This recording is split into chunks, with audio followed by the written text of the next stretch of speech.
than what separates us. And you had a chance to talk about your health care plan, Yeah, which was that's introduced right. this week in Yes, it advance was. of this debate. That's right. And it was the subject of some incoming fire. Yes, it was. And you said your opponents were lying or weren't being honest about it. And I want to focus in on one point, just one point if Sure. I can. The issue of your private insurance. Yes. One of the things that has been charged is that you will not be able to keep your private insurance. If we get insurance through CNN, if GM workers get insurance through GM, under your plan, they will not be able to keep that private insurance. Is that true?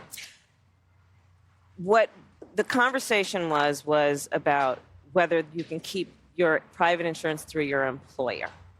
My plan will separate your health care from your employer, meaning your employer will no longer dictate the kind of health care you receive. Under my plan of Medicare for All, private insurance companies will be able to provide coverage if they play by our rules. And therefore, what that means in a very important way is that you don't have to be wed to your employer to keep the insurance you like and that you need.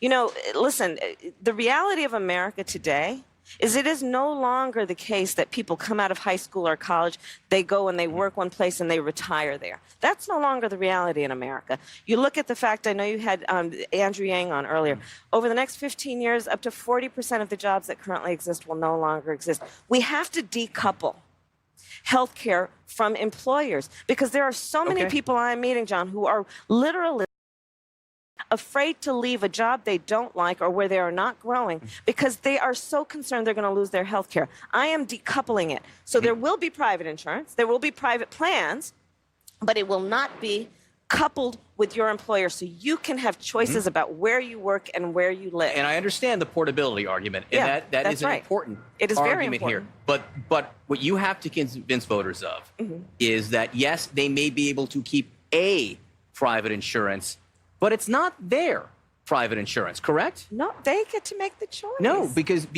you're basically allowing for a Medicare Advantage plan where insurers can enter that plan and they can choose it if they want to. But if you're getting insurance from GM, from your employer, you will not be able to keep that, correct? You will have 10 years to transition.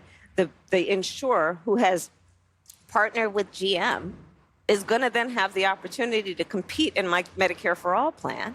And so you as the consumer can choose under my Medicare for All plan to have a public plan, a government-sponsored plan, or a private plan. And this is the great thing about my Medicare for All plan, which is this. People are going to have to compete. Private insurers are going to have to compete.